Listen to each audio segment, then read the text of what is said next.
A forgotten diary can rewrite an entire history. Deep in the archives of Gondor, a young scholar named Elara finds a water-stained journal, its pages whispering the forbidden name of Númenor. This discovery will pull her into a dangerous quest to uncover a past the world was meant to forget. By the end of this story, you will understand the true cost of lost knowledge and the power of a single voice to challenge the greatest powers of Middle-earth.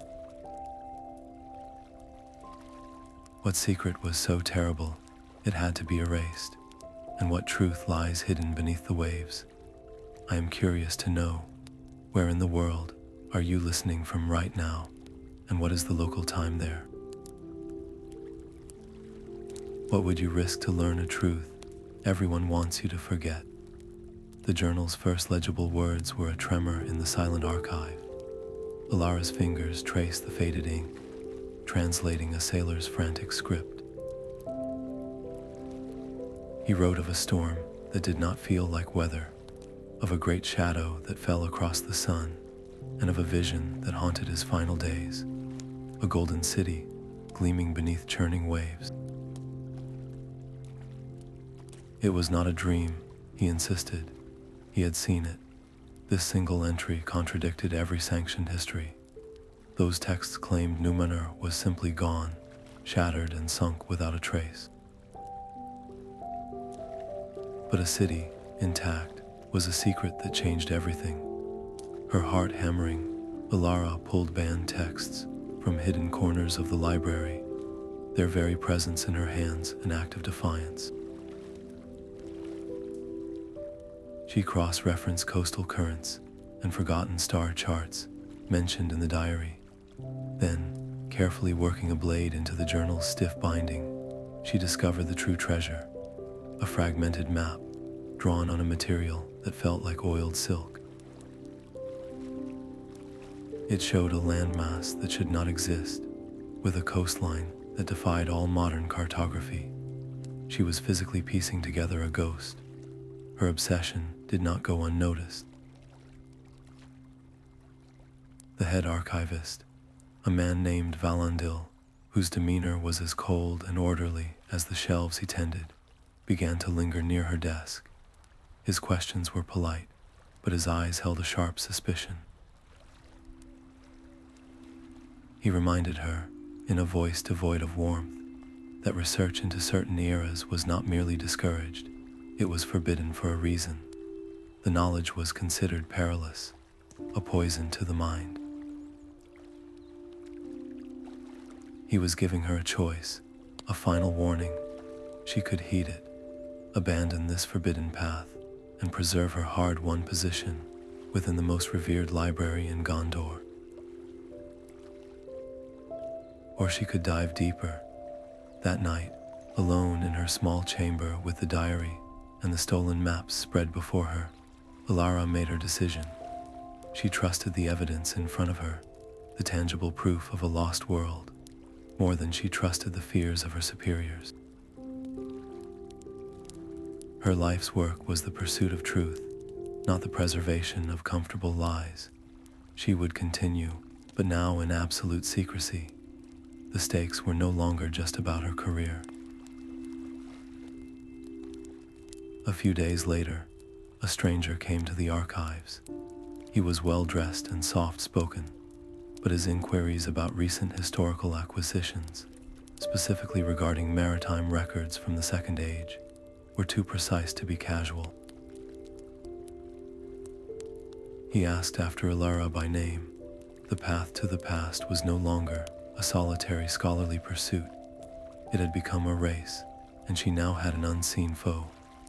The stranger did not wait for an introduction. He found Elara at her desk, his shadow falling across the diary. He gave his name as Kaelen, a ranger of the north, and his mission was a command. You will surrender that book. His voice was low, but it carried the weight of ages. He explained he was sent by Lord Elrond of Rivendell, tasked with ensuring the secrets of Númenor remain forever buried, for such knowledge was a poison that had already drowned a world. Elara's hand instinctively covered the diary, her heart a frantic drum against her ribs. This was no longer a debate with an archivist. This was a confrontation with history itself. A tense standoff erupted in the silent archive, a battle fought in whispers and shifting stances.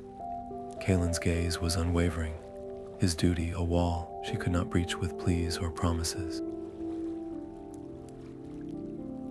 He saw only the danger, the shadow of a forgotten pride that threatened to rise again. But Elara knew she could not win a physical fight. Her only weapon was the truth he sought to destroy. Instead of pushing the diary away, she opened it carefully, her movements slow and deliberate. "Please, just read this one passage," she said, her voice steadier than she felt. She pointed to the sailor's description of the great tree's roots, a phrase that appeared nowhere in the official lore of Númenor's demise. It spoke of a sacred place, a source of light that was deliberately targeted and severed before the land fell. This single detail contradicted the simple story of divine punishment. It hinted at a calculated act, a targeted strike. Kaelen's stern expression did not change, but a flicker of something ancient stirred in his eyes. The curiosity of a lore master, long suppressed by the duty of a guardian, was reawakened. His resolve wavered, creating a fragile and untrusting alliance between them. The stakes were no longer about a single book. By questioning the sealed fate of Númenor, they risked breaching an ancient pact of silence, a warning etched into the very foundations of their age. And that act, that single crack in the wall of forgotten history, would not go unnoticed. It would draw the attention of older, darker powers who had also been searching for the diary, not to protect the past, but to plunder its power.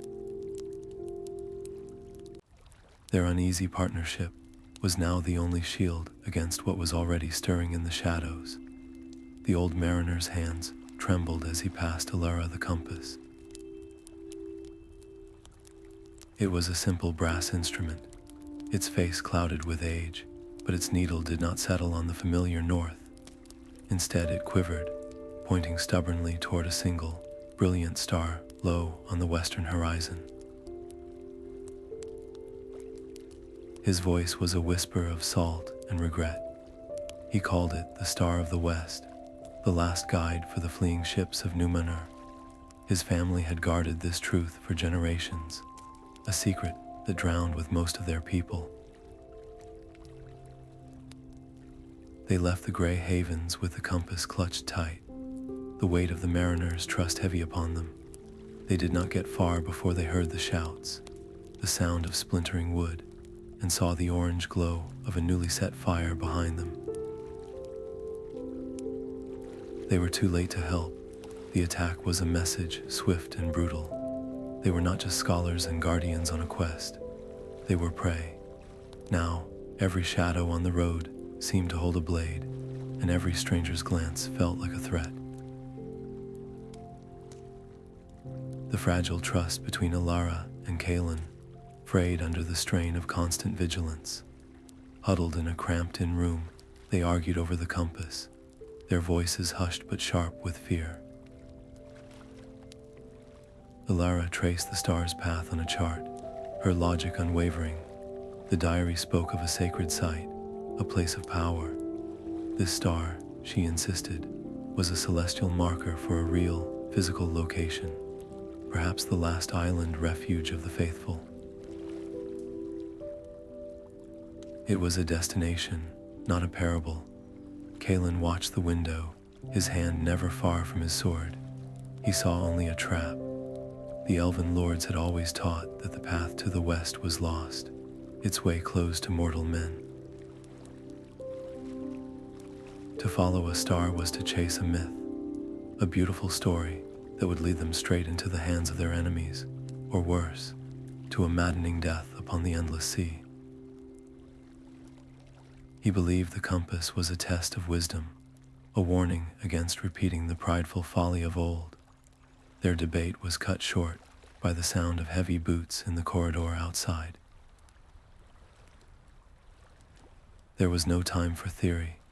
They scrambled out a back window, dropping into the muddy alley below as the door to their room shattered inward. The chase was on, a frantic dash through the damp, twisting streets of a port town, their pursuers close behind.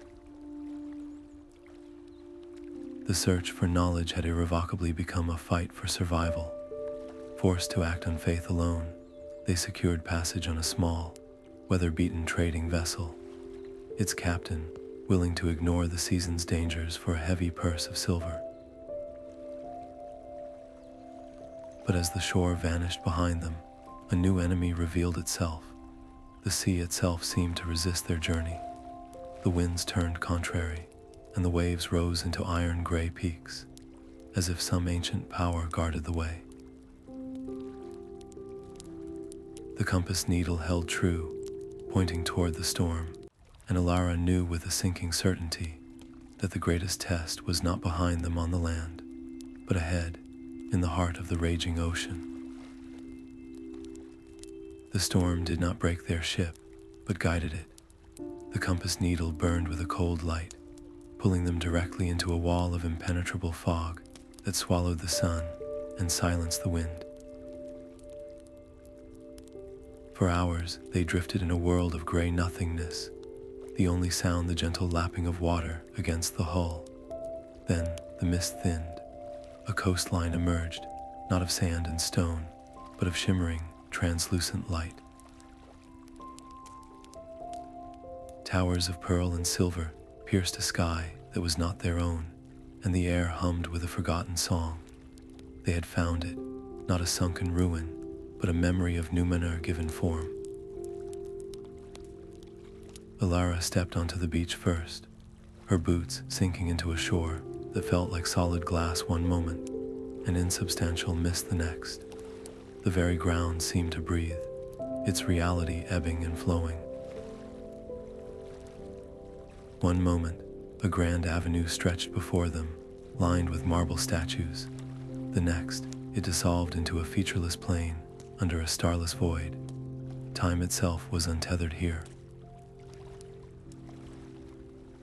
Kaelen watched a leaf fall from a ghostly tree, only to see it freeze mid-air, then shoot back to its branch.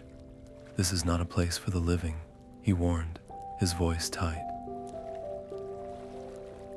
"This is an echo, a wound in the world. We are trespassers in a dream that is about to end." He argued for an immediate retreat, fearing the island's next fading would become permanent, trapping their souls in this phantom realm. But Elara was already moving, her eyes fixed on the distant peak, where the diary promised a temple stood. She could almost hear the whispers of the faithful, the scholars and sailors who had refused the darkness. To turn back now would be to abandon them a second time. "We came for the truth," she said, her voice steady despite the disorienting shifts. "It is in that temple. I can feel it." Their progress was a nightmare of unstable physics. A step forward could suddenly feel like a fall from a great height. The grand buildings would phase in around them, solid and majestic, only to blink out and leave them standing in an empty field. And they were not alone. Figures moved in the periphery, shadows that coalesced from the mist. They were tall and proud, but their forms were blurred, their features lost to time. These were not the living, but the echoes of Númenor's final hours, wraiths bound to the island's dying memory. They did not speak, but their silent presence was a palpable threat, a guardian sorrow that saw the living as a violation. The temple appeared ahead, a structure of impossible geometry that seemed to be carved from solidified moonlight. It was their goal, the repository of the final diary, the first-hand account of the kingdom's fall.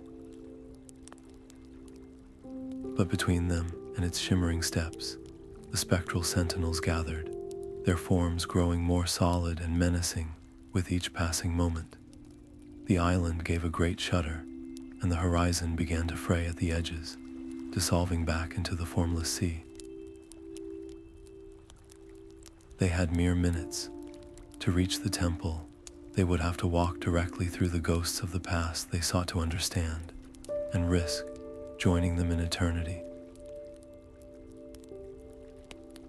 The Spectral Temple offered no resistance, its pearlescent doors parting like mist before them. Inside, the air was thick and heavy with memory. At the center of the vast, circular chamber, resting on a pedestal of obsidian, lay a second diary. Its cover was dark leather, stamped with the emblem of a white tree, but the pages within felt charged with a desperate, final energy. It was the journal of a priest of Eru, a man who had witnessed the corruption of King Ar-Pharazôn firsthand. His words were not those of a sailor watching from a distance, but of a man standing in the very heart of the storm. He wrote of a secret project, a vault constructed deep beneath the royal citadel, designed not to hoard treasure, but to shield the kingdom's most sacred knowledge from Sauron's insidious influence. It was a final, desperate act of the faithful to preserve a legacy of light from the coming darkness. As Elara read the priest's frantic script aloud, the temple walls dissolved around them. They were no longer observers of history, they were inside it. Visions, sharp and agonizing, tore through their minds. They felt the heat of the sun on the grand parade grounds as Ar-Pharazôn declared himself king of the world. They heard the roar of the crowd, a sound not of joy, but of terrifying pride. They saw the great fleets being built, not for exploration, but for conquest, their sails black against the sky. The air itself tasted of ash and ambition. For Elara, it was a horrifying yet intoxicating glimpse of a civilization at the peak of its power, a power so immense it challenged the gods. For Kaelen, it was a confirmation of every dark lesson he had been taught. He felt the spiritual decay as a physical sickness, the collective turning away from the light that could only end in ruin. The vision shattered, leaving them gasping on the cold temple floor. A profound rift opened between them, wider than any ocean. Elara's eyes burned with a fierce, almost desperate light. "We have to find that vault," she insisted. "That knowledge is the last uncorrupted legacy of a great people. It was hidden to be saved, not to be lost forever. To destroy it would be to complete Sauron's work for him." Kaelen looked at her as if she were a stranger. "You felt that pride, that madness, and you still want to grasp what it left behind." "That vault is a tomb, and the knowledge within is the corpse. It is not a gift, it is a test, and our people failed it once. To seek it is to repeat their arrogance." Their argument echoed in the hollow chamber, a stark reflection of the ancient conflict that had drowned the island. With the phantom city shaking itself apart around them, they reached a tense, unstable compromise. They would find the vault together, but its ultimate fate would be decided only when they stood before its door. It was a race against the island's dissolution and against each other's convictions. But their shared vision had done more than just divide them. It had sent a ripple through the layers of this memory. A new presence coalesced from the shifting mists, a figure far more defined and menacing than the sorrowful wraiths outside. It was tall, clad in the ghostly regalia of the king's men, its eyes burning with a cold, ancient pride. This was no mere echo of a victim. This was a guardian, a spirit that had willingly bound itself to this place, its arrogance untempered by millennia. Its voice was like the grinding of stone, echoing not in the air, but directly in their minds. "You seek the Master's vault," it hissed. "You are not the first to come searching for the power he left behind. I am the gatekeeper of its memory. The knowledge you crave can be yours. The location, the means to access it, all I possess, but such secrets are not given. They are earned. Pledge your service. Swear to use what you find to restore the glory of Númenor, to finish the work that was so cruelly interrupted." The spiritual battle was no longer a metaphor. The very arrogance that sank the island was standing before them, offering them everything they wanted in exchange for their souls. The choice was no longer about preserving or destroying knowledge. It was about whether they would become the very thing they were trying to understand. The spirit's offer hung in the air, a corrupting promise that felt heavier than the ocean itself. Its form shimmered, and a single, flawless crystal materialized between them, humming with a low, resonant power. "The vault you seek was never here," it whispered into their minds. "This island is but a fading memory. The true citadel, and the vault beneath it, lies where it always has, at the bottom of the sea. This key will part the waters for a time, but the path leads only downward." Kaelen's hand went to his sword, but Elara's was already reaching out. Her fingers closed around the crystal, and a jolt of energy, cold and arrogant, shot up her arm. It was not just a tool, it was a connection to the very will that had defied the gods. She felt a sudden, dizzying surge of certainty, a conviction that they deserved this knowledge, that they were meant to find it. Kaelen saw the change in her eyes, a flicker of the same pride that had poisoned the king's court. He felt it too, a seductive whisper that told him this power could protect Middle-earth, that he could be the one to wield it wisely where others had failed. They were making a pact, not just with a ghost, but with the essence of Númenor's downfall. The spirit gave them the final piece of the puzzle, a single night when the moon and the star of the west would align. They had hours, not days. Their ship, still waiting in the Phantom Cove, felt like a prison as they sailed back into the mortal sea, the crystal key burning a hole in Elara's pack. The ocean around them was no longer just water. It was a lid over a tomb. As the celestial alignment began, a tense silence fell between them. There was no other choice. Holding the crystal aloft, Elara focused her will, and the sea responded. It did not calm. Instead, the waves directly before their bow began to spiral, pulling away from a central point. With a groan of protesting elements, the ocean tore itself open. A chasm formed, its walls sheer cliffs of churning water, held back by an invisible force, revealing a narrow, air-filled passage that descended into absolute blackness. The act felt blasphemous. They had not simply found a path, they had commanded the sea to obey. The key's whisper in their minds grew louder, promising them dominion. But their unnatural command had a cost. As they guided their small boat into the yawning trench, a deep, resonant tremor passed through the water around them, a vibration that was felt more than heard. It was not the sound of the sea, but a signal, something ancient, something that had slumbered in the crushing dark for thousands of years, had felt their intrusion. They were no longer historians or guardians. They were trespassers in a drowned graveyard, and the stone and bone of the deep were beginning to stir.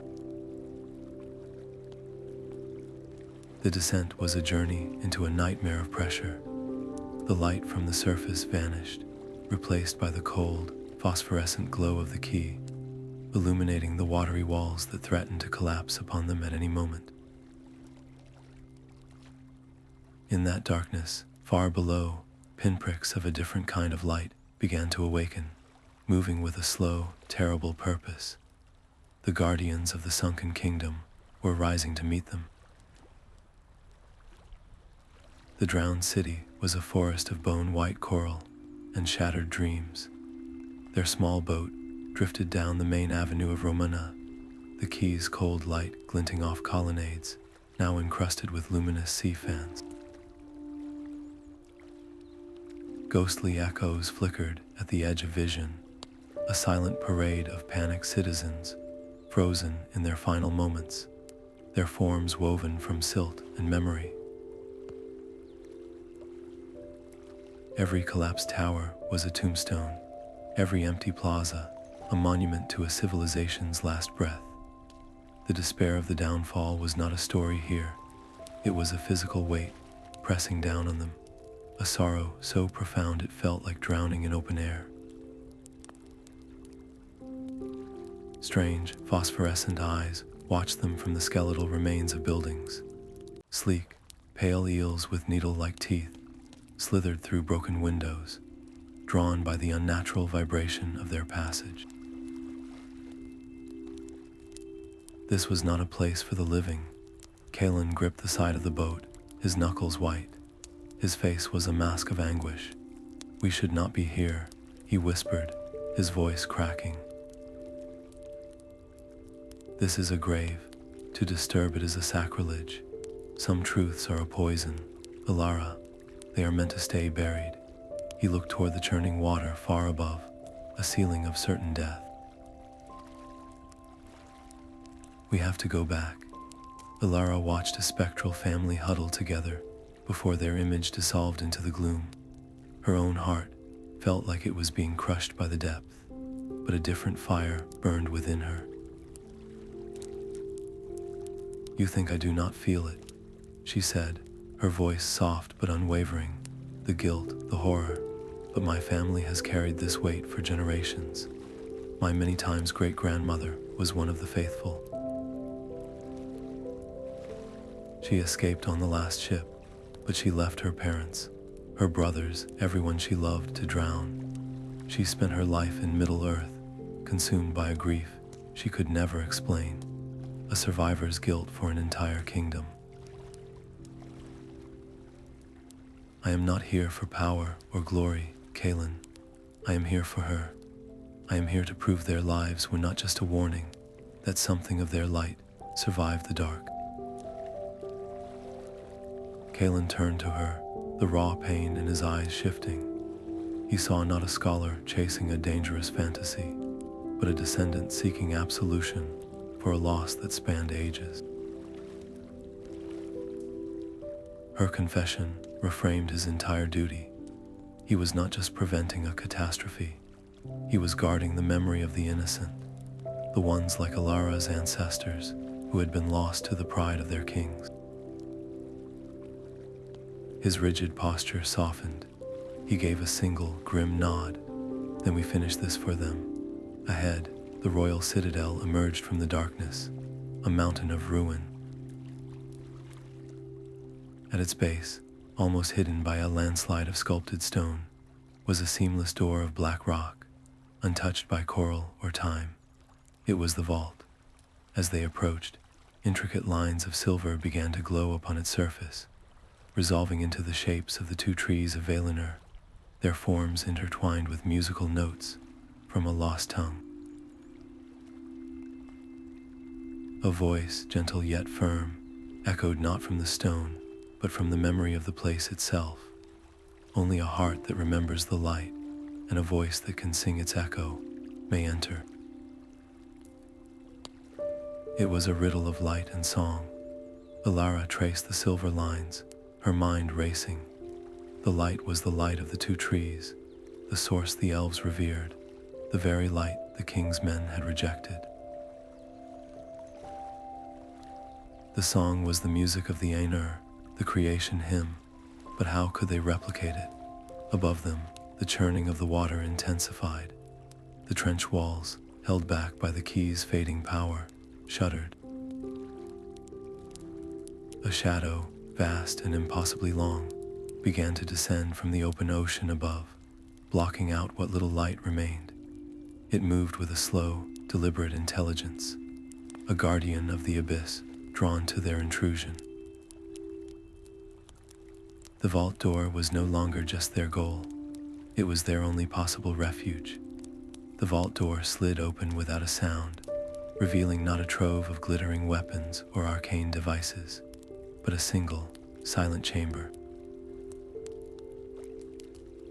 The air was dry and still, preserved by some ancient craft. On a simple stone table at the center lay a final diary, its cover plain and unadorned.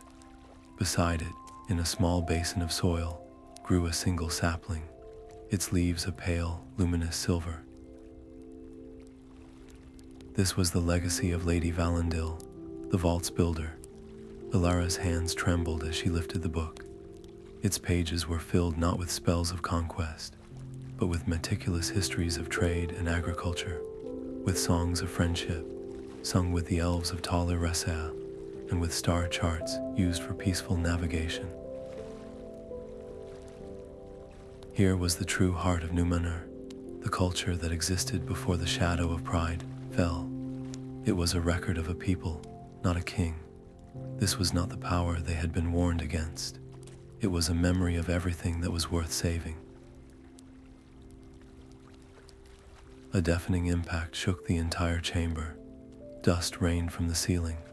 The massive form of the Watcher slammed against the outside of the vault door, its tentacles, thick as ancient tree trunks, probing the edges of the opening. The stone groaned in protest. They had minutes, perhaps seconds. Kaelen's eyes swept the room, his warrior's instinct assessing their hopeless position.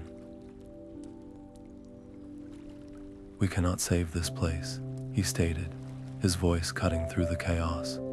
"We take only what we can carry." The choice was instantaneous and unanimous.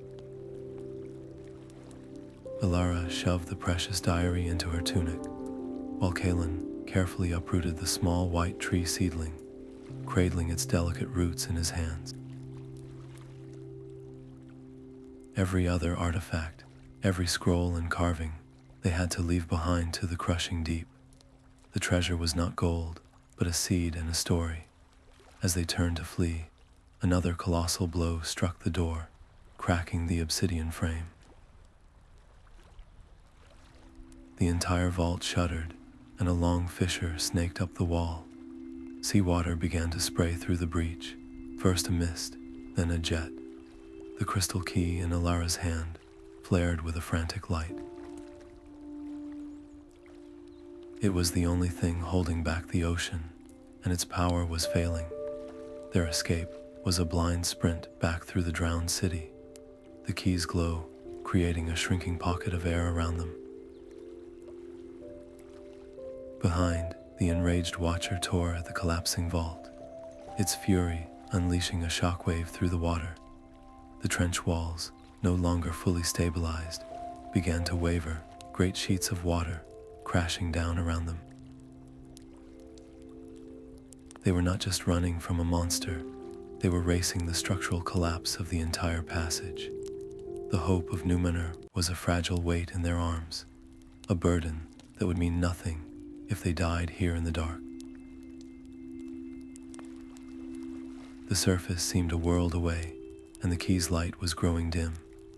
The crystal key shattered in Elara's hand, its final surge of power, throwing them upward through the collapsing water column in a violent rush of air and foam. For a single, breathless moment, they breached the surface into blinding sunlight. Then a slick, powerful tentacle shot from the churning water, wrapping around Kaelen's leg and dragging him back toward the abyss. Elara's hand locked onto his arm, but the creature's strength was immense.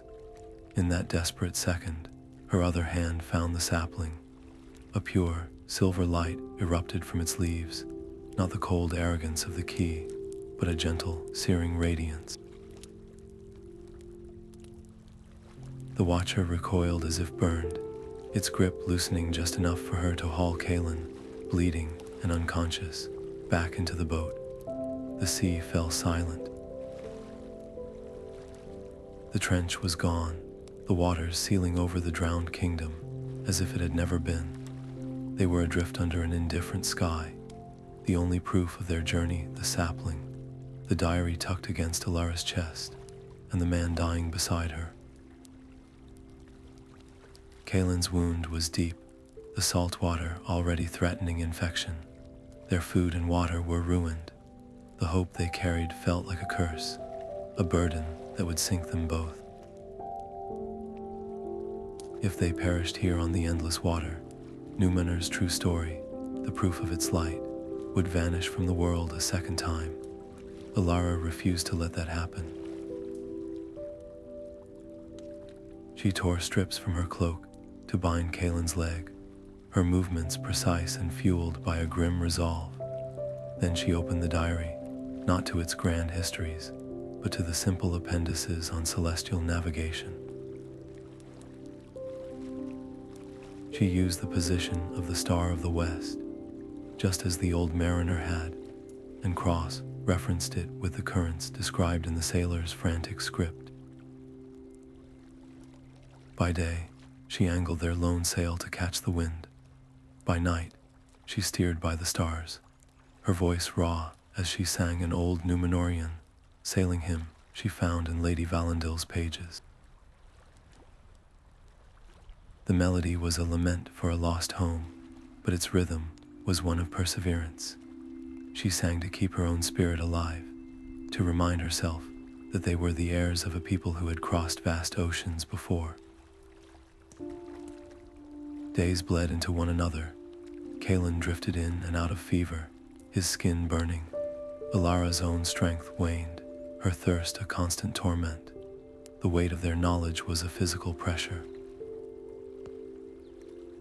They held the last living memory of a civilization's heart, and it would die with them, unshared, on this barren sea. Just as despair threatened to finally claim her, a thin, dark line appeared on the horizon. Land, but as they drew closer, her heart sank.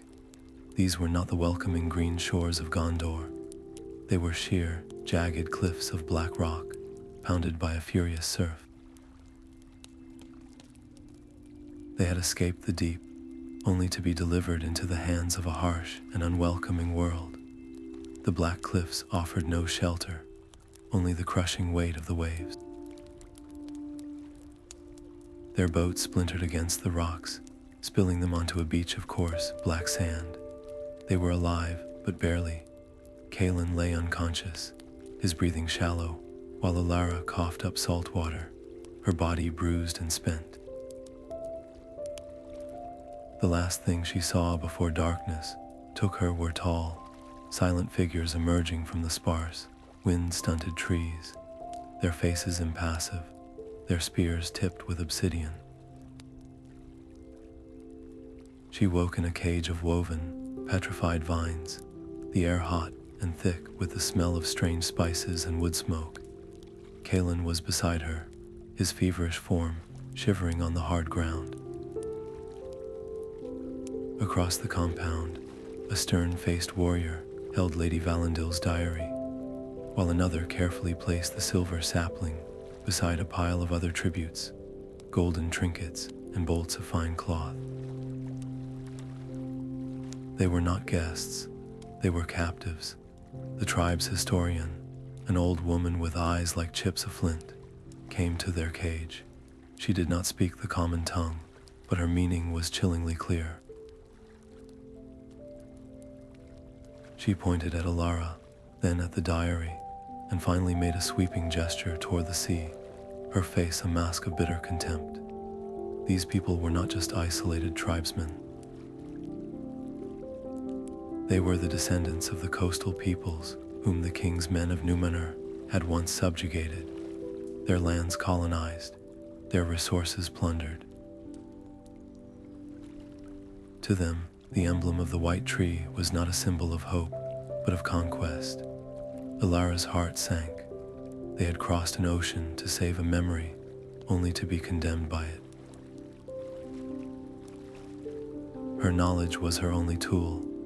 Over the next few days, as Kaelen's condition worsened, she used broken phrases and careful gestures to communicate with the historian, whose name was Nahara. Elara did not try to deny the crimes of the king's men. Instead, she acknowledged them, using the diary's own records to name specific ports and trade goods that had been taken by force. She showed Nahara the passages that spoke of the faithful, the minority who had opposed the tyranny and paid for their resistance with their lives. She was not presenting a flawless history, but a true one, with its heroes and its villains. The chieftain, a formidable man named Jabari, observed these exchanges from a distance, his arms crossed. The tribe was divided. The younger warrior saw only invaders and called for a swift execution. But Nahara and a few of the elders were listening, their long-held hatred now mixed with a flicker of something else, a profound curiosity. The story Elara told was not the one they had been raised on. It was more complicated, and in its complexity, somehow more believable. The crisis came to a head on the third night. Jabari stood before their cage, the diary in his hand. "Your words have stirred old ghosts," he said, his voice low and heavy. "You say you bring truth, not conquest, but words are easily spoken. I will hear your full tale from the beginning. You will tell us of the island's rise and of its fall, and you will not hide the darkness of your people. But know this, if your story seeks to glorify the oppressors, if it tries to justify the past, it will be the last story you ever tell." The trial would be one of storytelling. Elara would have to weave together the grand and the terrible, the light and the shadow, with a dying man at her side, and the fate of Númenor's last legacy hanging on her every word. The council fire cast long, dancing shadows on the faces of the gathered tribe. Elara stood in its center, Lady Valendil's diary open in her hands, and began to speak. Her voice did not rise in defense or justification. It simply told the tales as they were written. She recounted the early voyages, when Númenorian ships brought healing arts to distant shores and taught the building of sturdy harbors. She spoke of friendships forged under the stars with elves, of shared songs and knowledge. Then, her voice growing heavy, she told the other side. She read the grim accounts of the king's men, of fleets that arrived not with gifts, but with demands, of villages that were burned when they refused to bow, of chains and forced labor in the mines of the island. She presented the history in its entirety, the light and the shadow, refusing to look away from the darkest truths. She held up the silver sapling. "This is not the tree of an empire," she said. "It is the last memory of the people who believed in friendship, who chose exile over tyranny. It is a symbol meant to grow in peace, not to cast a shadow of dominion." A profound silence fell over the compound, broken only by the crackle of the fire. The ancient grievance, held for generations, was finally being acknowledged not by an enemy, but by a descendant holding the proof in her hands. You could see the shift in the elder's eyes, a hard stone of hatred beginning to crack under the weight of a more complete, more human story. The rigid line of Chieftain Jabari's shoulders softened. A fragile understanding delicate as a spider's web, began to form across the chasm of time. It was shattered in an instant. A warrior named Razvan, his face a mask of fury, sprang to his feet. "Lies," he roared. "You weave pretty words to hide their nature." He spat toward the diary. "That book is a poison, and this tree is a weed from a cursed land. Our strength is in our anger. To let it go is to betray our ancestors who died under their whips." He drew a curved dagger, his intent clear. The prisoners and their dangerous stories had to be erased to preserve the purity of their wrath. The tribe fractured before their eyes, shouts erupting as Razvan's followers stood with him. Kaelen moved before anyone else. Weak from fever and loss of blood, he nonetheless placed his body between Razvan and Elara, his own blade held steady. He did not look at the tribesmen, but at Jabari. "My people, the Dunedain, are also the heirs of Númenor," he declared, his voice ringing with a newfound clarity. "We carry that same burden of history. I stand with her not as a guardian of secrets, but as a man who has learned that some wounds can only be healed by truth, not more bloodshed." His alliance with Elara was no longer a pact of convenience. It was a testament that transcended the ancient divisions of their bloodlines. The compound erupted into a chaotic skirmish, a violent storm of clashing spears and shouted loyalties. It was no longer a simple capture, but a civil war over the soul of the tribe's memory. Jabari fought with a fierce resolve, his own guards battling Razvan's rebels. The preservation of knowledge was now inextricably tied to a political struggle for the future of Harad itself. The clash was swift and brutal. Razvan was finally disarmed and pinned to the ground by his own chieftain, but the damage was done. As he was bound, his most fervent followers saw their cause lost and melted into the darkness of the surrounding jungle. Their final shouts were not of defeat, but a promise. They would take their grievance to the red wizards of the interior. They vowed, to those who fed on old hatreds, they would return with a power that would burn this new, forgiving history to ash. The story of Númenor, so carefully carried across the sea, had just ignited a conflict that would spread far beyond this single beach. The white tree took root in Haradrian soil, under a sky its ancestors had never seen. Chieftain Jabari himself placed the small, luminous sapling into the earth of their sacred grove, a place that had only ever known the hardy, thorny trees of the desert. It was an act of profound trust, a pact written not on parchment, but in the land itself. In return, he gave Elara and Kaelen supplies, a map of hidden paths, and the precious diaries. A new legend was being born on that spot, a quiet story of reconciliation that began to whisper through the tribe, challenging generations of bitter history. But legends are fragile, and their enemies were already on the move. Razvan's allies had fled to the Red Wizards, and the threat of their return was a storm cloud on the horizon. Their only path to safety and to bringing this story home lay across hundreds of miles of the most dangerous territory in Middle-earth. They could not risk the open desert or the main trade routes. Every friendly face could be a spy, every oasis an ambush. Their only choice was a path few would dare, a circuitous and brutal trek through the broken foothills and sheer passes of the Effeljuath, the mountains of shadow. This was Kaelen's domain. His strength was returning slowly, but his ranger's instincts were sharper than ever.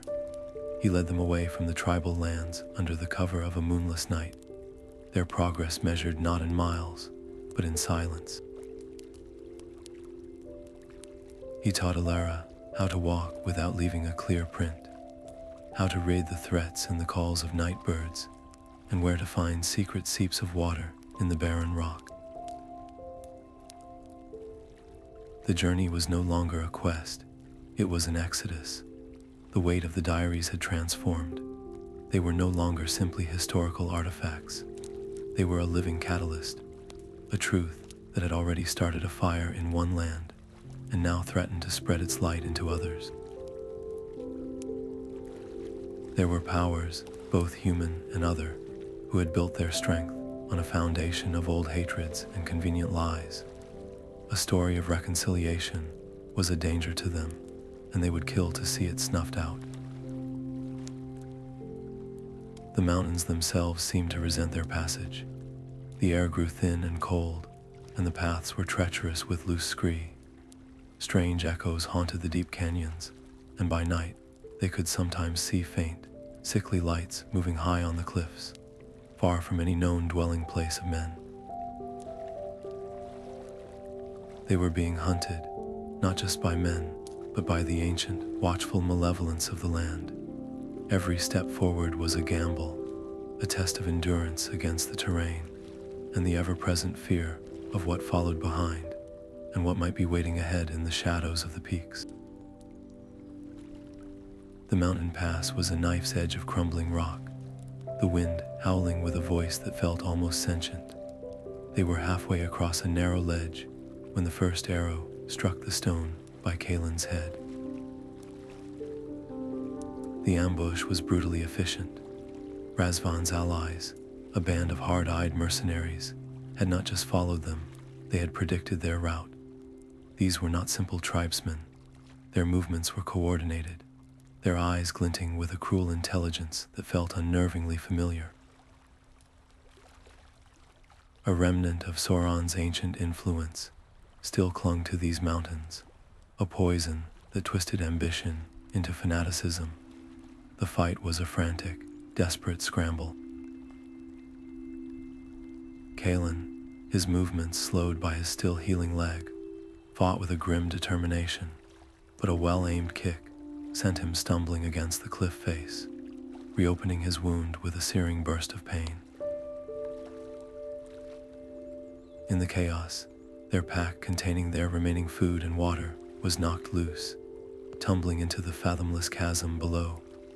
Cornered and outnumbered, their only retreat was a yawning crack in the mountain wall, the entrance to a system of caves as dark and cold as a tomb.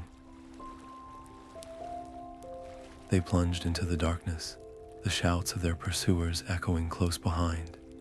The air grew still and heavy, the only sounds their ragged breathing and the scuff of boots on stone. They were trapped, hunted by skilled trackers in a labyrinth of total blackness. Kaelen leaned heavily against a wall, his face pale with pain and blood lost. "We cannot outrun them in here," he gasped.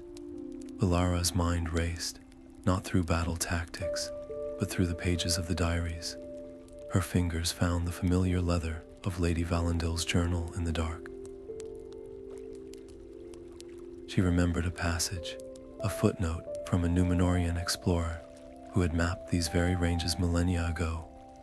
He wrote of the unstable geology, of chambers woven from fragile shale and limestone, warning that a percussive shock in the wrong place could bring the ceiling down.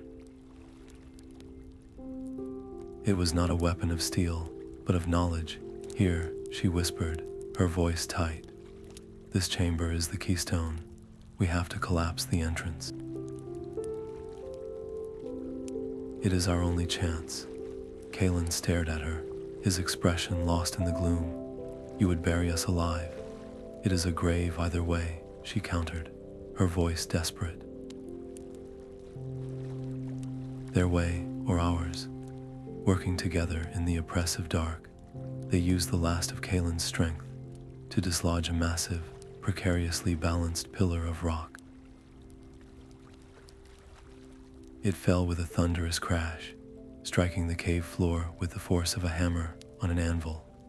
The mountain groaned in response. A network of cracks spread across the ceiling, and with a roar that deafened them, the entrance to the tunnel collapsed in a cloud of dust and shattered stone. Silence returned, thicker and more absolute than before. They had saved themselves from the mercenaries, but they were now entombed, their only supplies a single water skin and the books they had nearly died to protect. The air was thick with dust and despair. The corrupting atmosphere of the place seeped into their minds, amplifying every doubt. Kaelen saw only the futility of their quest, a slow death in the dark for a story no one might ever hear. Elara felt the weight of the mountain above them, a literal pressure of failure. They had saved the diaries from men, only to be claimed by the indifferent stone. Hope was a distant memory. Then, as their eyes adjusted to the profound blackness, Elara saw it, a faint, almost imperceptible glow, far down the tunnel they had sealed themselves in. It was not the warm yellow of torchlight, but a cool, silvery luminescence. It was not an exit, but it was a direction. With nowhere else to go, and nothing left to lose, they began to crawl toward the impossible light. The silvery light was not a star, but a vein of mithril ore threading through the rock, and it led them to a crack in the mountain that opened onto a pine-scented valley. They half fell, half crawled into the sunlight, their bodies broken and their minds frayed. The last thing Elara saw before consciousness left her was the shimmering spires of a city built into the cliffs, a place she knew only from songs. They had stumbled into the last homely house, Rivendell. Days passed in a haze of healing sleep. When Elara finally awoke, her wounds were clean and her thirst was gone, but a deep weariness remained in her soul. Kaelen was already awake, sitting by her window, his gaze fixed on the waterfalls below. He told her they had been restored by the arts of Lord Elrond himself, but their trial was not over. The Lord of Rivendell had requested their presence in his library. The room was filled with the soft light of a perpetual evening, the air smelling of aged parchment and cedar. Elrond stood before a great stone hearth, his ageless face grave. He did not greet them as guests, but as wayward children who had brought a storm to his door. "I have watched your journey from afar," he said, his voice calm yet heavy with the weight of centuries. "I saw the chasm you opened in the sea, and the shadows you stirred in the mountains. You were warned that this path led only to sorrow." He gestured to the diaries, which lay on a table between them. "You have brought the poison back to the one place that was cleansed of it." Elara's heart tightened. This was the judgment they had feared. She stepped forward, her legs still unsteady. "My lord, we did not seek power. We sought a person. We sought the memory of a people who loved the light before they were consumed by the shadow." "This," she said, placing a hand on Lady Valindel's diary, "is not a chronicle of glory. It is a record of failure, and of the few who chose to remember their friendship with the Eldar, even as their king sought to make war upon the Valar." Kaelen stood beside her. "We learned that to hide this truth is to repeat its mistakes," he added, his voice low but firm. "To remember only the downfall is to see Númenor only as a warning. To remember its beginning, its friendship and its light, is to understand what was lost and what must never be lost again." The fate of their quest now rested on a single, impossible choice. Would Elrond, who had fought the long defeat for thousands of years, see the value in preserving the full, painful story of a race of men, with all its pride, and its potential for redemption. Or would he, in his wisdom, deem the risk too great and cast the last legacy of the faithful into the fire, ensuring its secrets died with him? He picked up the topmost diary, its pages still carrying the scent of salt and deep earth. He opened it, and for a long time, he read in silence. The only sound was the whisper of a turning page. He closed the book and looked at them, his expression unreadable. Elrond did not render his judgment alone. He summoned a council, a gathering of the wise whose faces were etched with the memory of ages. Elven lords, a dwarf ambassador from the Lonely Mountain, and a handful of the most trusted Dunedain chieftains filled the chamber. Elara and Kaelen stood before them, the diaries placed on a central pedestal like an artifact at a trial. They were instructed to tell their story, from the first water-stained page in the Gondor archive to the final, desperate flight from the Mountains of Shadow. As they spoke, recounting the grandeur and the horror, the light of the faithful and the shadow of the king's men, the room itself seemed to divide. The dwarf ambassador grumbled that such prideful tales were best left to molder, that digging up old shames only unsettled the present. One of the Dunedain chieftains agreed, his voice heavy with the burden of his lineage, arguing that their people already lived under the long shadow of their ancestors' failure, and that this detailed history would only deepen the wound. But an elven lady, her eyes holding the light of the stars, countered softly. To forget the full measure of a people, she said, is to commit a second death. It is in the interplay of their light and their shadow that we find the true lessons, not in a sanitized fable.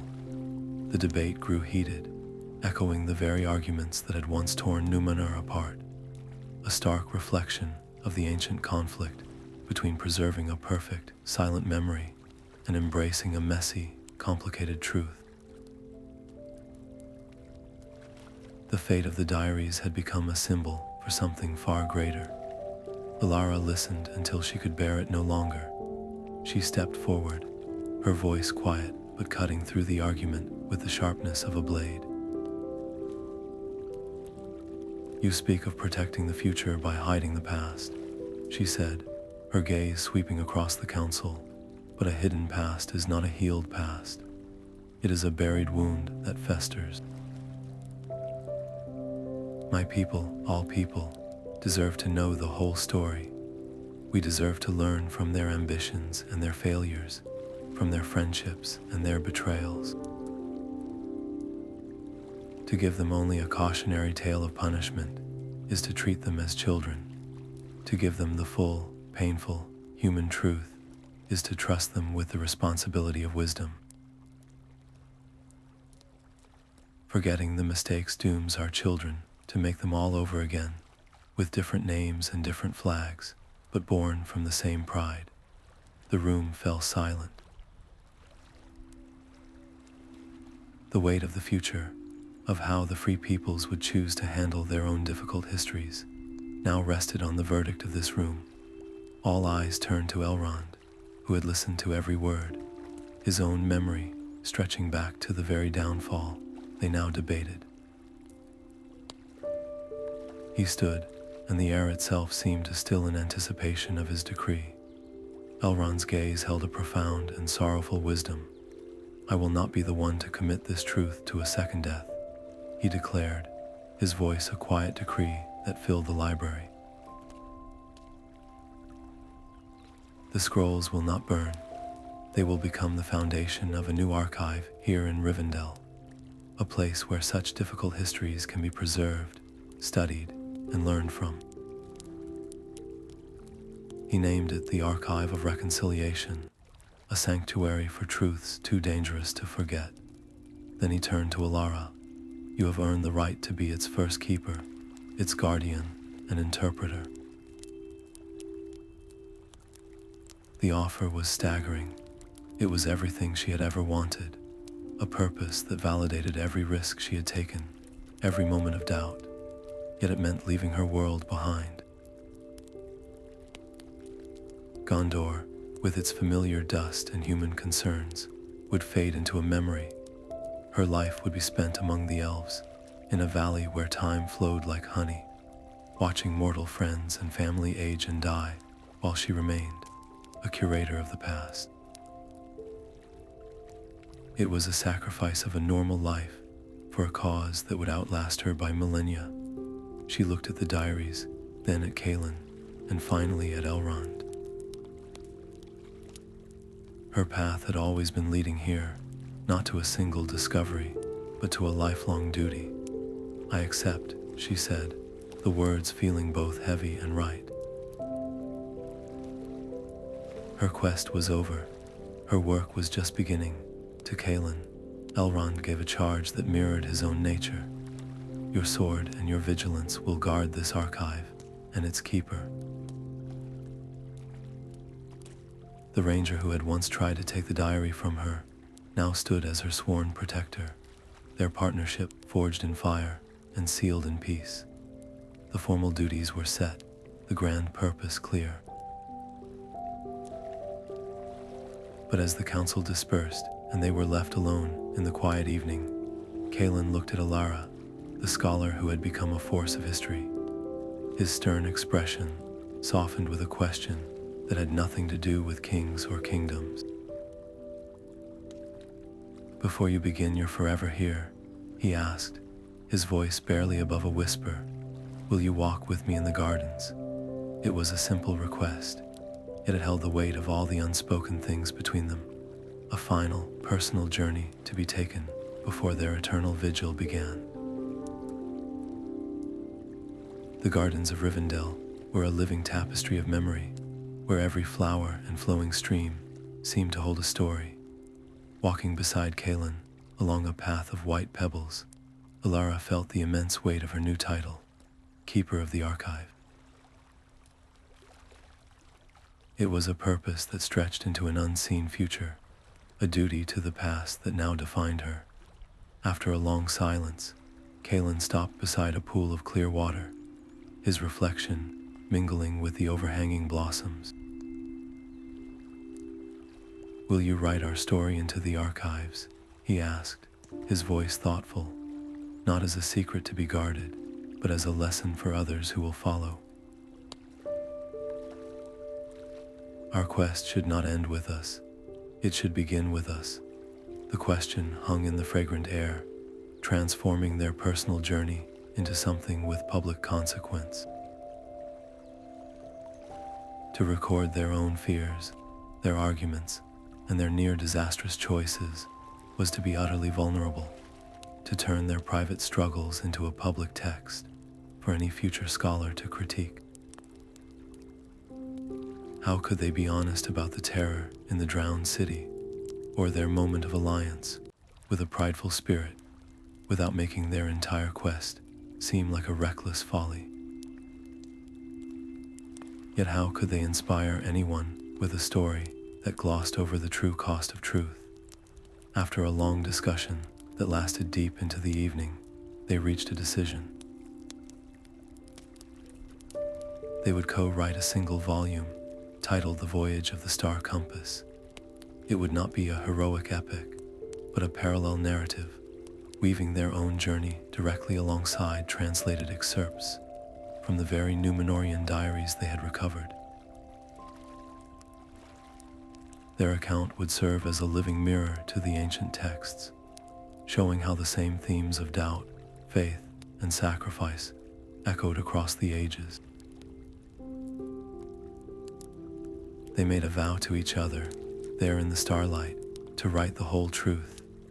They would include Kaelin's initial refusal, Elara's moment of corrupted pride when she took the crystal key, and the brutal cost paid in blood and fear. Their legacy would not be one of flawless heroes, but of fallible people who chose to persevere. This new book became their shared life's work, a project that would define their remaining years and influence generations of scholars and leaders to come. As the seasons turned in the hidden valley, they sat together in the archive, their voices blending as they debated each sentence, ensuring their shared voice was honest and clear. The first words were finally penned, a prologue that spoke not of grand destinies, but of a curious scholar and a wary guardian, and a diary that changed everything. It was in the midst of this fragile, hopeful beginning that a travel-stained messenger from Gondor arrived at the gates of Rivendell, his face grim, asking for the keeper of the new archive by name. The messenger's words were not a summons, but a report, the story of their quest. The planting of the white tree in Haradrian soil had flowed back to Gondor like a spring tide, carried on the tongues of traders and travelers. It was a seed that found fertile ground in a kingdom that had long defined its Númenorian heritage solely through the lens of military victory and loss.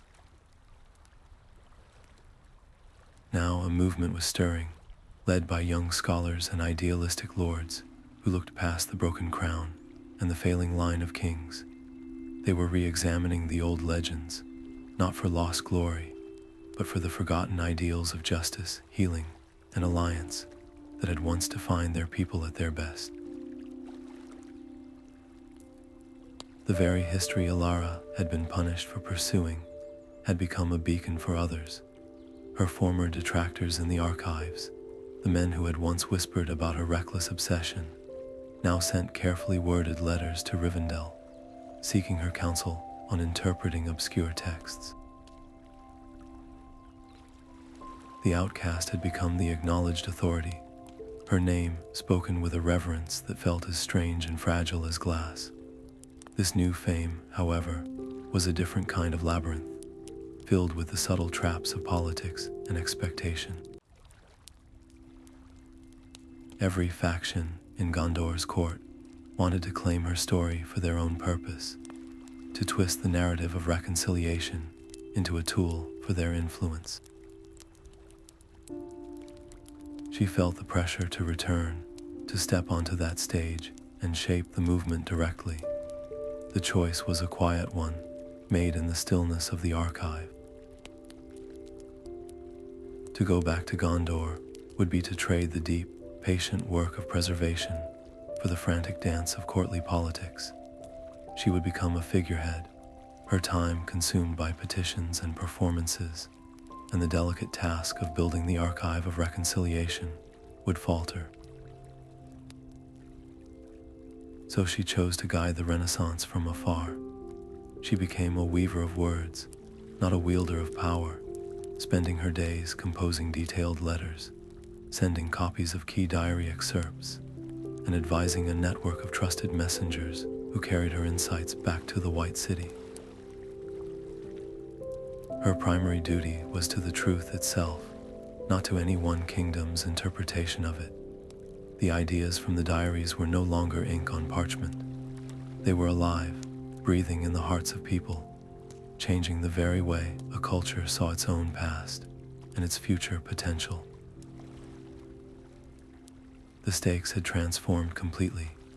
This was no longer about protecting a single relic from destruction, but about nurturing a cultural rebirth, steering a vast and powerful sentiment toward wisdom instead of renewed pride.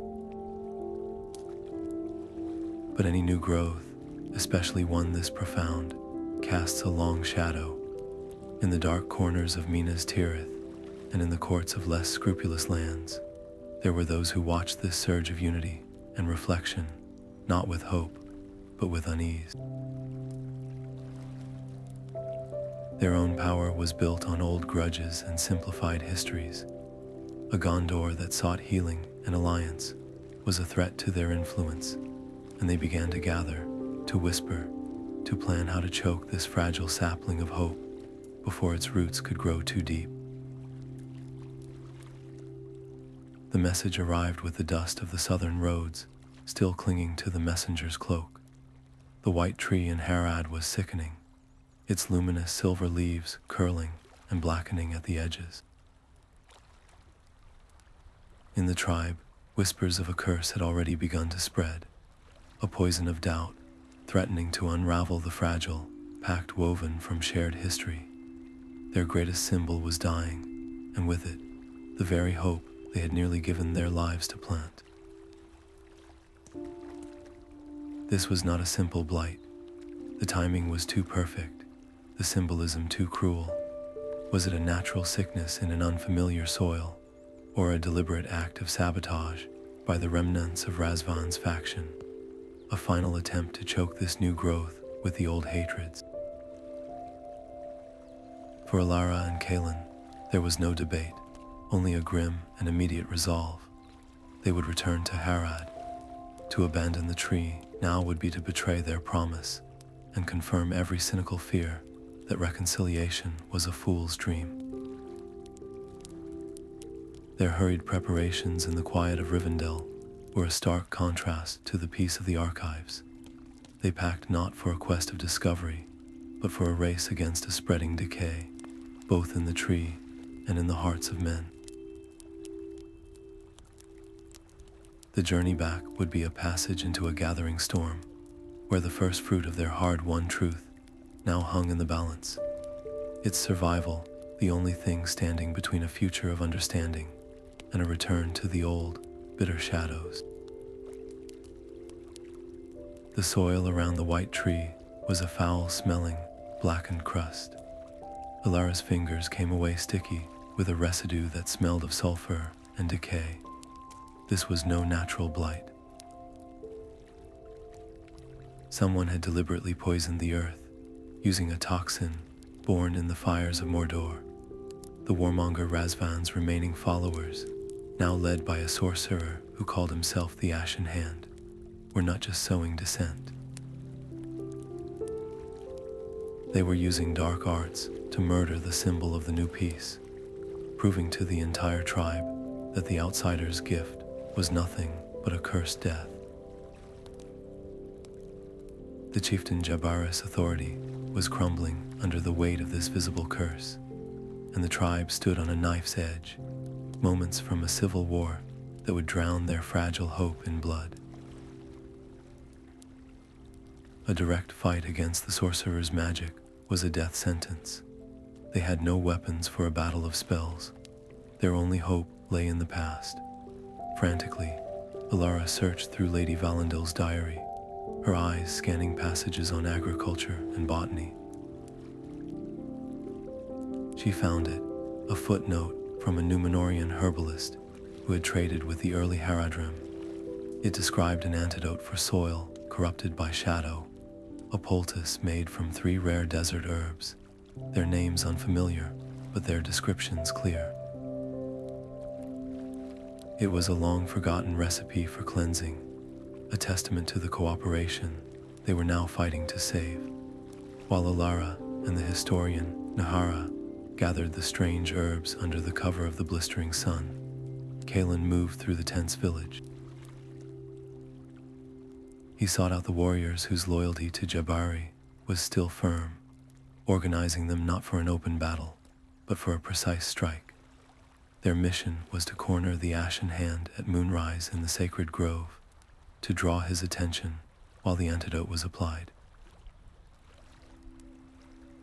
This was no longer a conflict of spears, but a battle for the soul of the tribe. The final confrontation would determine whether the first seed of reconciliation would be strangled in its cradle, allowing shadow and spite to reclaim a land that had just begun to remember the taste of hope. The fate of the future would be decided under the pale light of the rising moon.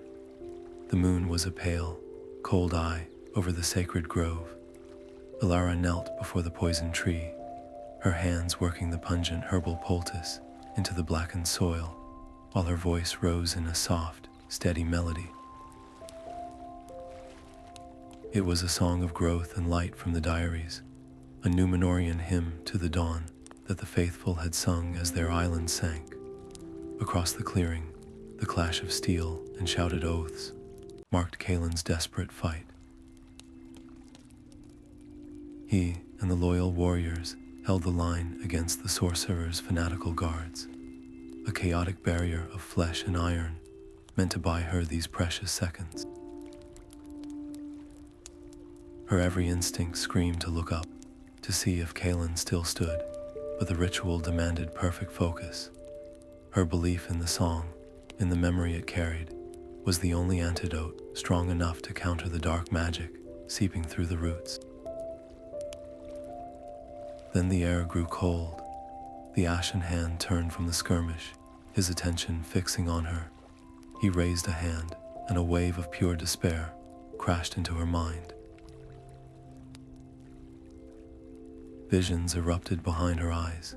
She saw the tree withering to dust despite her efforts. She saw the tribe turning on Jabari, their new peace shattered into bloody fragments.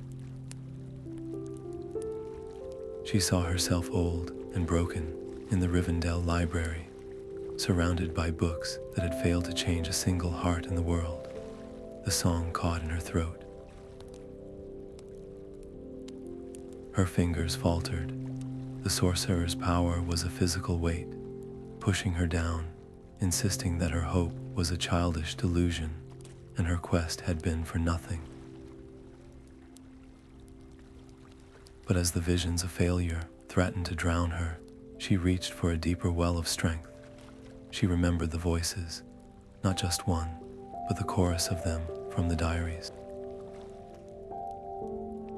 The old sailor's awe at the Star of the West, the priest's frantic courage as he hid the vault, Lady Valandil's quiet determination to preserve a culture of friendship.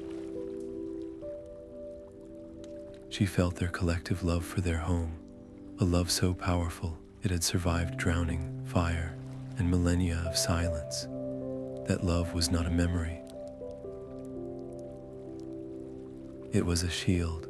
She poured it into the song, her voice growing stronger, clearer. She was not one woman fighting a sorcerer. She was a vessel for the hope of an entire lost civilization. The purity of that collective intent became a tangible force. The sorcerer recoiled as if struck by a physical blow. A sound like shattering glass echoed through the grove as his hold on the tree and on her mind was broken. Under her hands, the blackened crust of soil began to lighten. The curled, sickly leaves trembled, and then, in the silvery moonlight, they began to unfurl, their edges glowing with a fresh, vibrant silver. The tree was healing. The victory was not one of blades, but of spirit. The ashen hand, his power broken by a song he could not comprehend, vanished into the shadows, his threat empty. In the sudden quiet, the healed tree stood as luminous proof that the virtues of the past could actively defend the future. The new peace, once so fragile, was now rooted in something unbreakable. The cutting from the healed tree was a shaft of living moonlight in the harsh southern sun. During a ceremony that blended Haradrian drumbeats with the solemn recitation of Númenorian verse, Chieftain Jabari himself presented the sapling to the Gondorian messengers. It was to be planted in the court of the fountain, a twin to its southern sibling, a living bridge of roots and remembrance, spanning a continent of old hatreds. As the formal pact was sealed, a centuries-old wound in Gondor's identity began to knit itself closed. The lineage of the white tree, a symbol thought forever broken, was not merely restored. It was shared, its survival now a collective promise between two peoples.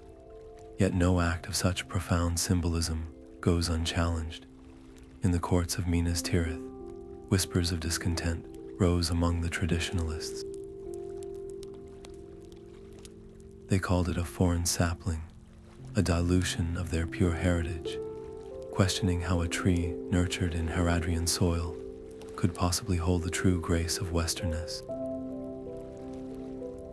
Their protests, however, faltered against the undeniable truth Elara and Kaelen had unearthed. The scroll they prepared for the journey north was their final, crucial act. It did not tell a simple story of heroic return. Instead, it meticulously documented the shared history of the two trees. It told of the poison and the song, of the sorcerer's despair and the chorus of ancient voices that had healed the blight. This was not a legend for one kingdom to own. It was a complicated, human story for both to inherit, a permanent shield against any future simplification or distortion. The legacy of Númenor was no longer a ghost to be mourned or a warning to be feared. It was a living, breathing reality, taking root in two kingdoms at once, its growth already altering the political landscape of the entire South. As the messengers began their journey north, the precious sapling cradled in their care, Elara and Kaelen stood together, watching the dust of their long struggle settle. The quest that had begun with a single, forbidden diary was over. Their work, it seemed, was finally complete. The ceremony was not held in a grand hall, but within the archive itself, its unfinished shelves bearing silent witness. Elrond stood before her, his presence a calm anchor in the quiet room. Elara spoke her vow not in a shout, but in a clear, steady voice that seemed to be absorbed by the waiting scrolls around them. She pledged to guard the truth in its entirety, the beautiful and the terrible, and to share its wisdom for the betterment of all free peoples, without favor or fear. As the last word faded, a subtle shift occurred in the air, a permanence that settled upon her shoulders. She was no longer merely Elara, the scholar from Gondor. Her name was now woven into the long memory of the elves, an immortal chronicler, standing between the past and the future. The honor was immense, but its price was a profound solitude. The role demanded a detachment, a neutral eye that could observe the passions of history without being consumed by them. It was a cage for her own fiery spirit, which had driven her across oceans and into drowned cities. Her eyes found Kaelen's across the room. In that moment, she knew she could not bear the weight of eternity alone. "My first act as keeper," she said, her voice echoing softly in the chamber, "is to ask you to stand with me. Not as a temporary ally, but as the permanent guardian of this archive. Our partnership must become its foundation." Kaelen, who had once tried to burn the very knowledge they now protected, did not hesitate. He placed his hand on the hilt of his sword, a ranger's answer. His vow was one of vigilance, a promise to defend not just the physical scrolls, but the ideal they represented. With that exchange, the archive of reconciliation was truly born, a fortress of memory built upon the trust between a keeper of words and a guardian of oaths. As Elara placed the first scroll, Lady Valendil's own diary, onto its designated shelf, a new and quieter chapter began. They had become stewards of a flame in a world that still held many shadows. The archive was a beacon for the ages, but every beacon draws moths and predators alike. Their lives were now dedicated to this singular purpose, an eternal vigil in a valley outside of time, knowing that their greatest challenge might not be a monster from the deep, but a whisper of doubt from the world outside their walls. The seasons turned in Rivendell like pages in a great book, each one measured by the quiet rhythm of preservation. Decades had passed since the archive's founding, its halls filled with the soft rustle of parchment and the weight of guarded truths. One autumn evening, a young man arrived at its gates. He was tall and grim, his travel-worn cloak and weathered gear marking him as a ranger of the north, but his gray eyes held a light and a lineage that made Elara's breath catch in her throat. He gave his name as Aragorn, son of Arathorn, and he had come seeking the history of his people. In that moment, standing amidst the chronicles of Númenor's rise and fall, Elara and Kaelen shared a single, silent understanding. Their entire life's work, the salvaged diaries and the hard-won wisdom, had been a preparation for this. They were meeting a future king. Here was the ultimate test of their philosophy. They held the unvarnished chronicles of his bloodline, every triumph and every catastrophic failure laid bare. They could hand him his destiny like a pre-written scroll, telling him of the crown, of Isildur's bane, of the path he was fated to walk. But to do so would be to repeat the very arrogance that had drowned the island kingdom. It would be to build a king on a foundation of command, not of self-discovery. Their purpose was to guide, not to command, so they did not speak of rings or thrones. Instead, they gave him context. They showed him the scrolls of the faithful, the stories of those who chose exile over tyranny, who valued friendship with elves over dominion over men. They let him read of the long, patient vigil of the Dunedain in the north, not as a fall from grace, but as a crucible that forged a different, more enduring strength.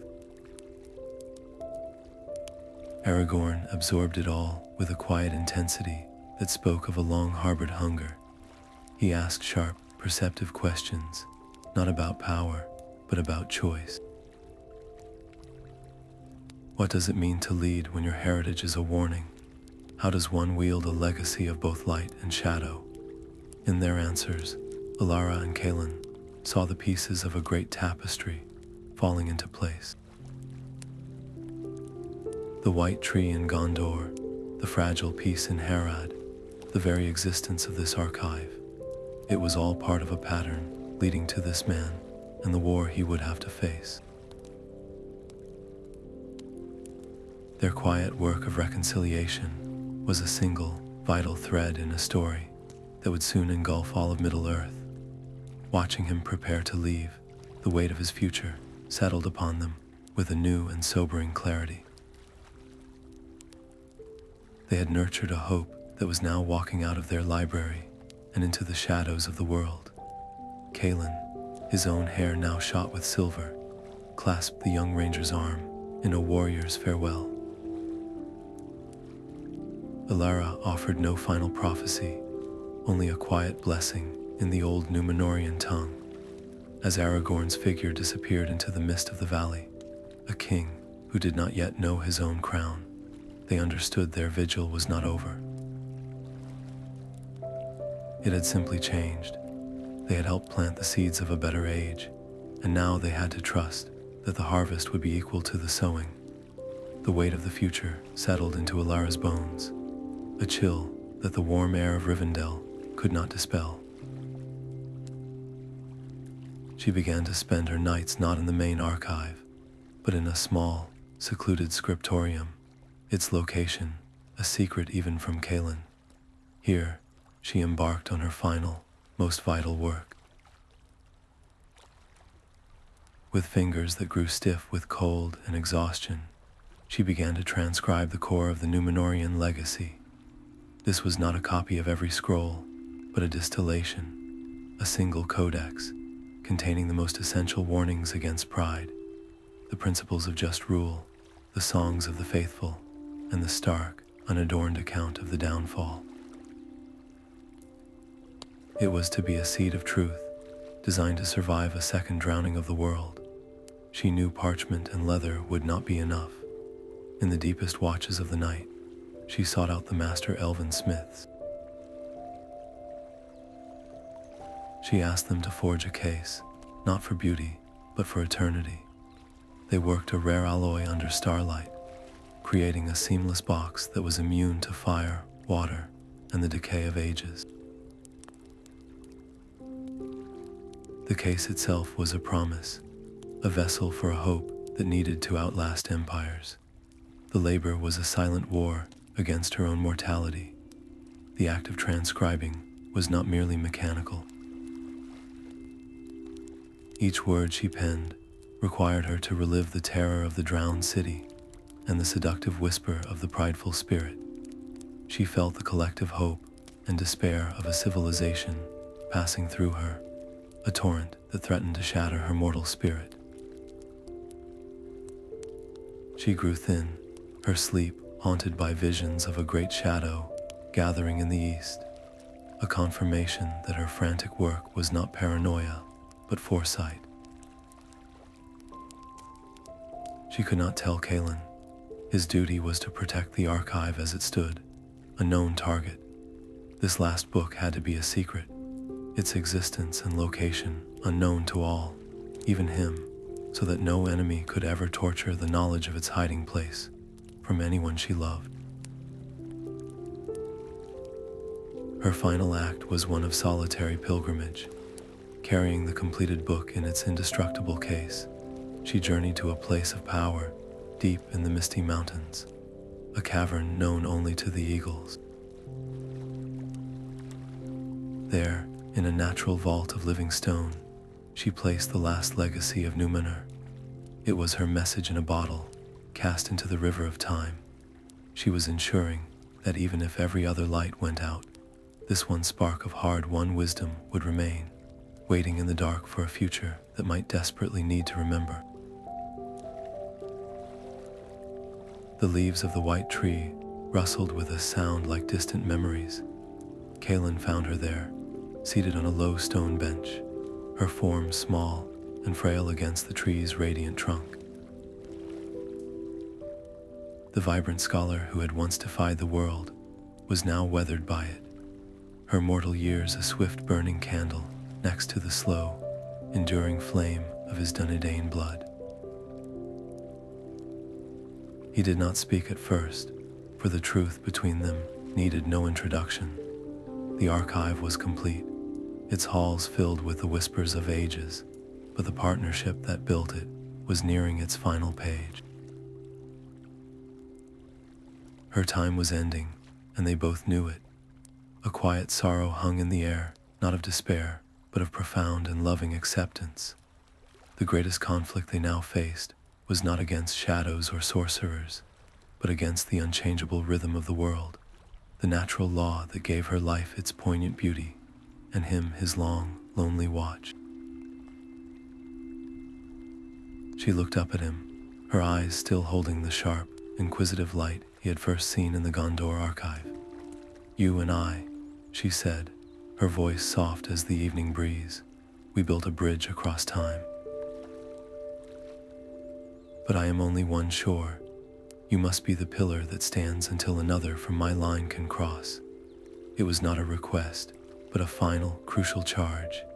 They made a pact there, under the silver leaves.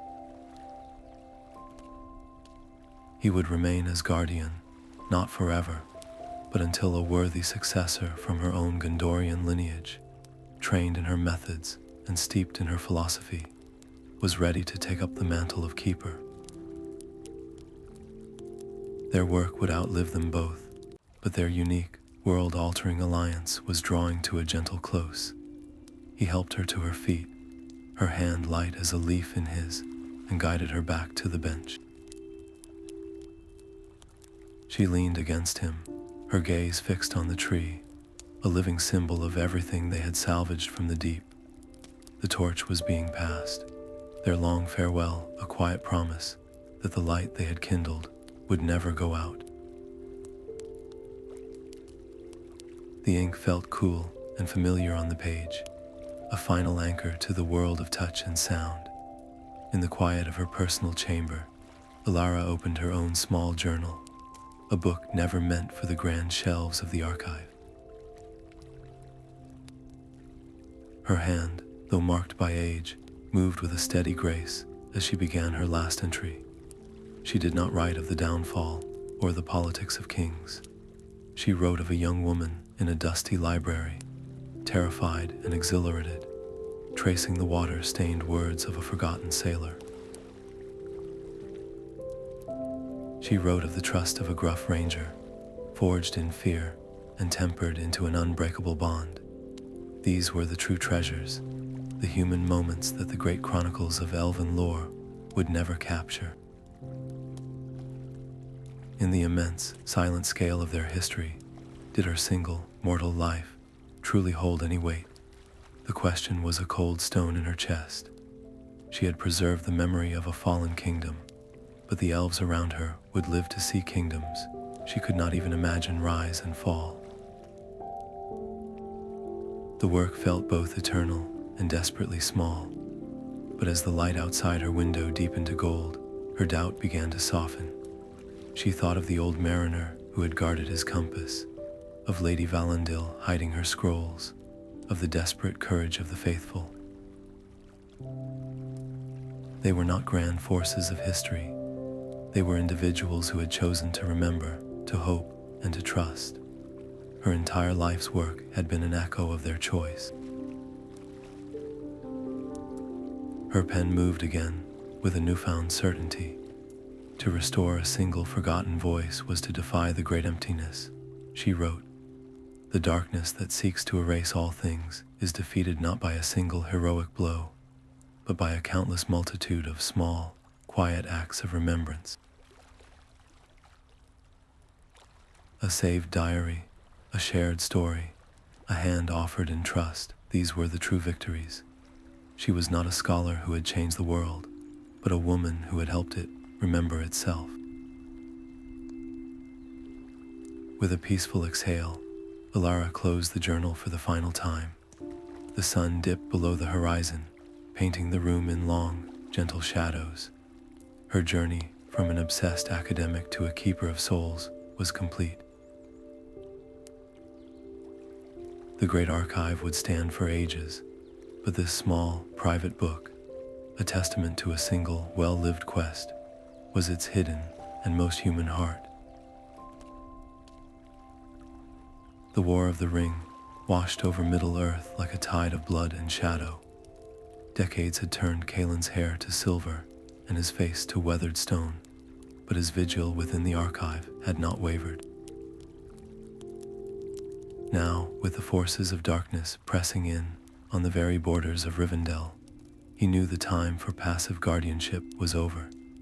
The sanctuary of the elves, the repository of so many fragile truths, was no longer safe. He thought of Elara's final, secret labor, the book she had hidden even from him.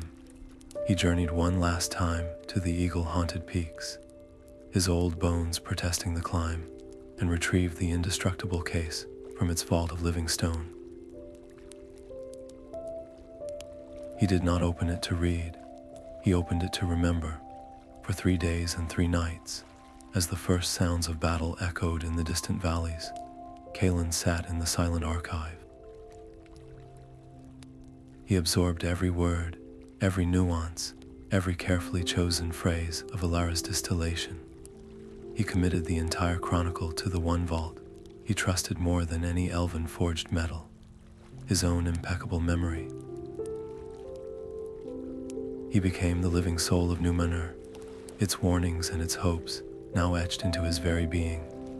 Then, with a steady hand, he held the physical book over a flame that did not consume it, a final, necessary act of destruction to ensure Sauron's servants could never tear this last truth from the world.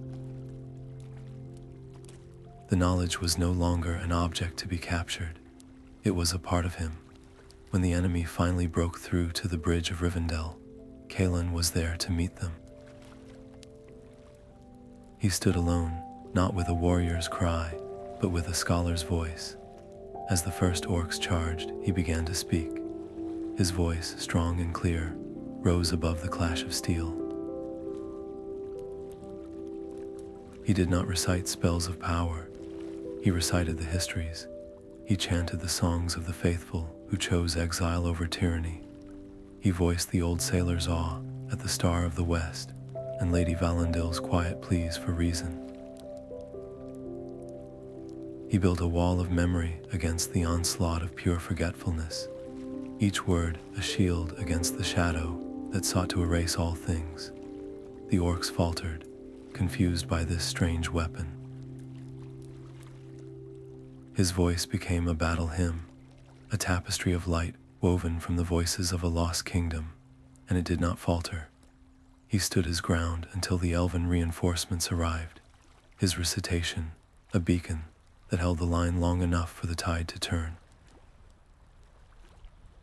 In the end, the truth he and Elara had fought so hard to preserve had become its own kind of power, a final, defiant light in the world's darkest hour. Peace returned to Middle-earth as a slow, gentle rain, washing away the ashes of war. Years later, a young woman with familiar gray eyes and an inquisitive heart stood before the restored archive of reconciliation. Her name was Lyanna, and she was the great-granddaughter of Elara's brother, a scholar raised on the very stories this place had preserved. Kaelen was there to greet her, his form stooped with immense age, but his gaze as sharp as the day he first confronted a terrified scholar in Gondor. He did not offer a long speech. He simply placed a worn, familiar journal into her hands, Elara's private, final diary. This was not a formal transfer of title, but the passing of a sacred trust from one generation to the next. As Lyanna read the intimate words, she did not find complex histories of kings or magic. She found the fears and hopes of a woman just like her, a person who chose to believe that a single act of remembrance could matter against the vast dark. She understood then that the true legacy of Númenor was not a crown or a spell, but this simple, recurring choice to hope.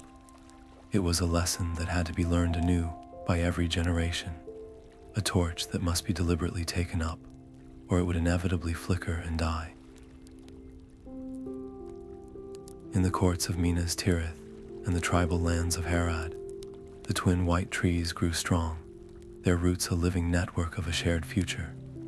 The stories from the salvaged diaries were no longer forbidden secrets, but tales told to children at bedtime, lessons of a people who reached for the stars, stumbled, and whose memory now taught others how to walk with both ambition and humility. The lost kingdom was finally whole again in the world's memory, no longer a ghost of prideful ruin, but a remembered symphony of human striving, failure, and ultimate redemption. Its countless voices, from sailor to priest to keeper, were no longer whispers from a drowned city, but a clear, guiding chorus for all who would listen, a song for the ages.